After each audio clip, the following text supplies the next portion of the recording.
Hi, I'm Scarlett Ely. When I was younger, I was diagnosed with high-functioning autism. So when I was younger, I didn't feel normal. So what I decided to do is learn all the facts about it, like the outside box thinking and the empathy. So I started learning social cues and body language and tones, which is really hard for people like us. And what I realised as growing up with it is that it's special. It's a special thing, or at least I think so. It's a bit like, you find a gem in rocks and dust. A gem in the rough, but it's good. It's cool to have this, because it means I could do other things that maybe other people can't. And I started to realise that it's special to have this. It wasn't normal, it wasn't unnormal, it was just cool, really.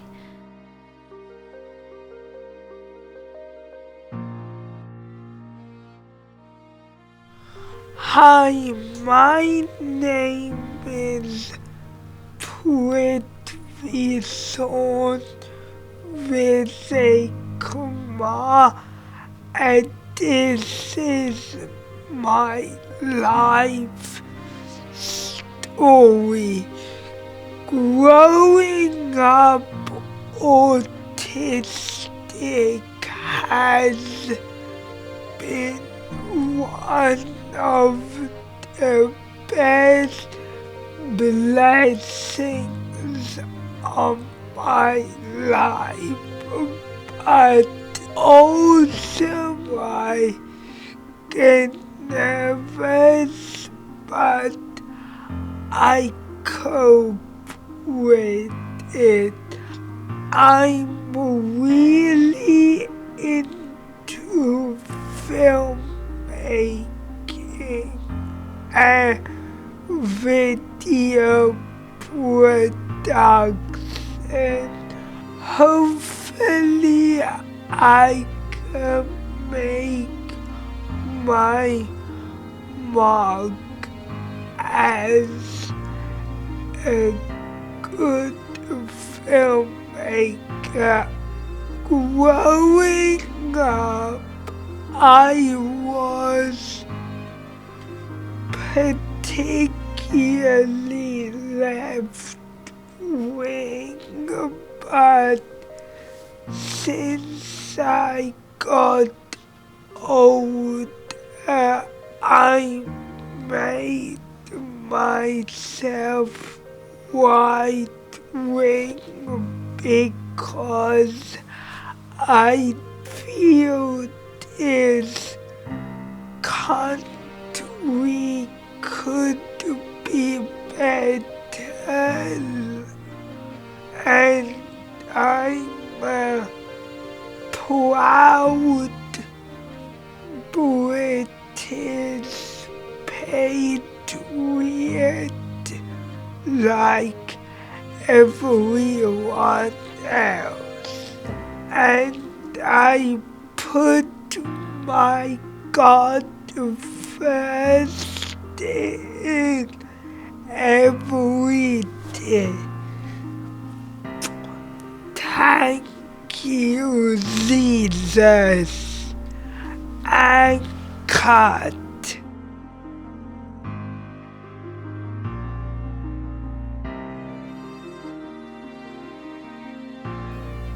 Hi, I'm Clara. I'm 23 years old, and I'm a huge Toy Story fan.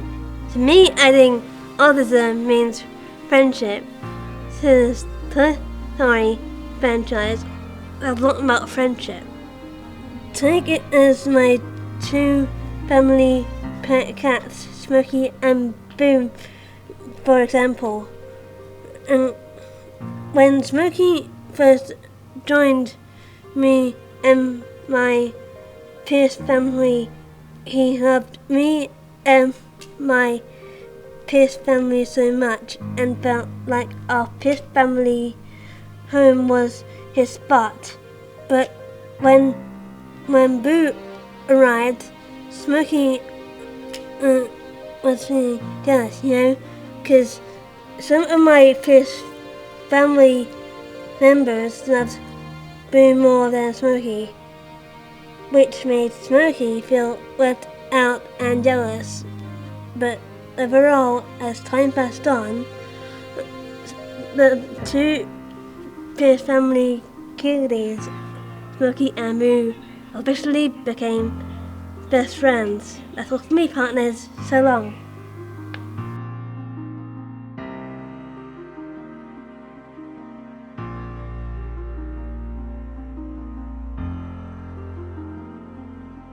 Hello, my name is Omalara Yesufu, and my autism is I like going out with my mum shopping, and then I like relaxing at home. I like to tell some stories, watching some videos, having a conversation. Besides, then I like to make my breakfast this morning. Then I like dancing to my favourite songs. And then I like doing my exercise on the exercise bike. I like to do my yoga in my room. I like skipping outside the garden. Then I went to McDonald's with my sister Monica. Then I like having lots and lots of fun. And I like making some friends. I like chatting to them about cupcakes, accessories. My favourite coffee is Costa Coffee and Starbucks coffee. My favourite TV show is H2O, Just Add Water. Then I like writing some stories about Enchanted Adventures collection. I went to Sainsbury's to buy my notes from Sainsbury's. And that's all.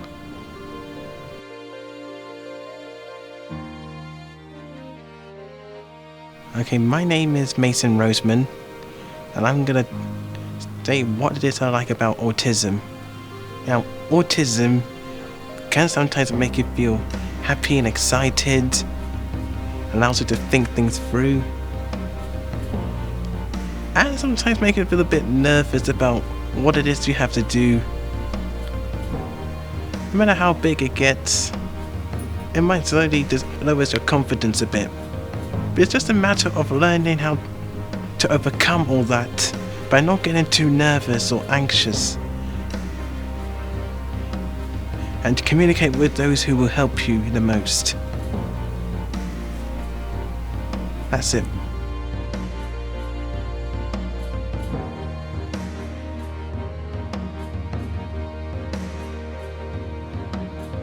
Hello, my name is Horatio.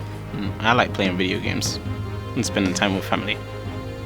Well, ADHD stands for Attention Deficit Hyperactive Disorder, which makes it hard for me to stay still and then pay attention to things.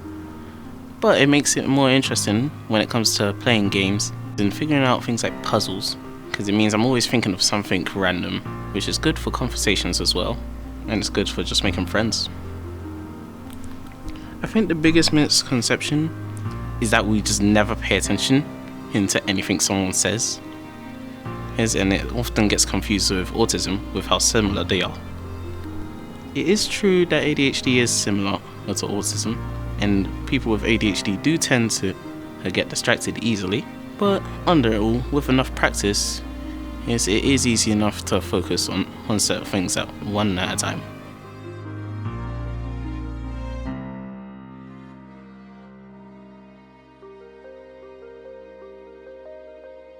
Hi, my name is Lilia and I am socially immature. Well, not really. I was called socially immature on a piece of paper on my EHCP plan. But nah, I'm just autistic. Got diagnosed at the age of 3 but didn't really learn too much about myself until year 10 when I got another autistic friend. I learnt more from her than I learnt from my parents because my mum believed that it was a disease, and I totally disagreed because there's not too much bad coming from it. There's still some positives, like it's really enhanced the way my brain looks at things, and also it just gives me like the gift of having like a special interest, which is very much music related, and it allows me to have perfect pitch as well, which really aids me in learning music by ear. Sometimes it's a bit annoying that I have more sense of common sense than other people who I'm hanging out with, because there's supposed to be a stigma surrounding autism, but I don't really agree with it. There's still a lot of positives to come from it. Sure, there's the meltdowns, sure, there's the burnout. Sure, I can get tired more easily. Sure, my brain keeps on changing its mind. But I've learnt that that's just a part of me, part of who I am.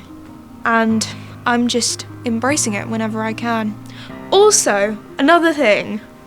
Whenever I meet new people, I can sometimes be a bit worried because I can be worried about how they might perceive me, because I'm worried that they might treat me lesser because they won't find me normal. And that's kind of a huge part of how I go about living my life. Trying to make a good first impression as possible.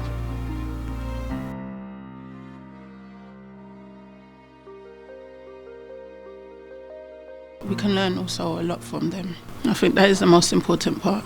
And like Scarlett said, it's something to be proud about. It's almost like having a special gem, and it's special for a reason. Not something to, hide away from, but learn about it, because it is amazing. And I think they have a sixth sense. We only have 5 as typical, neurotypical people. They have extra senses, which I think are superpowers.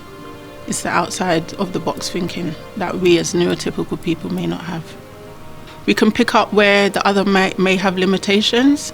So not saying a neurotypical person has any better skills, but allowing someone with neurodiversity to pick up where there may be limitations, or there's a space for something maybe out of the box that we haven't thought of.